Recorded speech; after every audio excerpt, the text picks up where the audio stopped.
A recent study found that the auto parts sector holds the dubious distinction of having the highest return rate of any retail category, with nearly 1 in 4 auto parts returned. If you've been working in the automotive aftermarket for a while, this probably comes as no surprise. Most counter pros look at returns as just a fact of life in the aftermarket. Still, returns can be costly. When a part is returned, it sets in motion a number of expenses, including manually processing credits, reverse logistics and transportation, repackaging products, and additional quality control testing to rule out major defects in materials. So are returns simply a fact of life in the auto parts business, or are there steps that counter professionals can take to keep them at a minimum?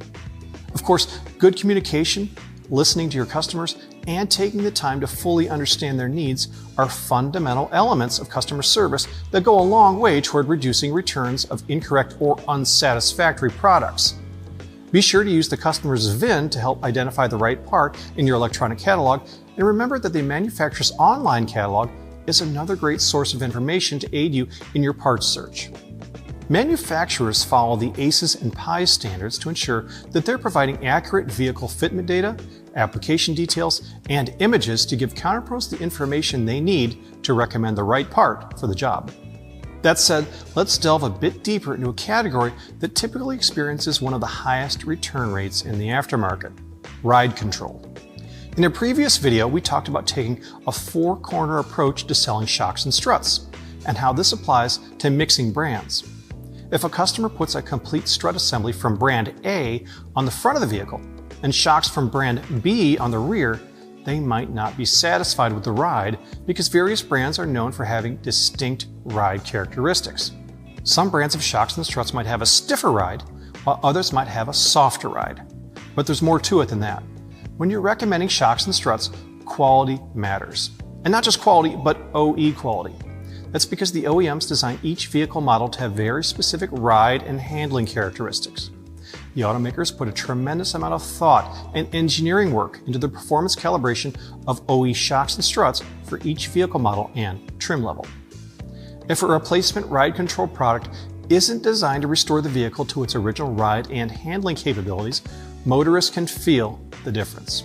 And they can be less safe because any body or suspension movement beyond the vehicle's design will increase stopping distance, reduce road traction, and delay steering response. Here's the bottom line. When you're recommending a replacement shock, strut, or strut assembly, be sure to go with a manufacturer that not only is adhering to OE specifications, but also is producing ride control products for each application, not consolidating part numbers where the spring rate and other characteristics are close to the original application, but not exact. You can feel good about recommending shocks, struts, and complete strut assemblies from FCS Auto. FCS ride control products are engineered to exceed OEM quality using the latest state-of-the-art manufacturing processes. Each unit is compression and durability tested to ensure that they meet OE specifications. FCS ride control products are designed and calibrated to match the form, fit, and function for the specific vehicle application and to provide OE ride and feel. That's a winning formula for reducing returns and customer comebacks in the ride control category. Thanks for watching.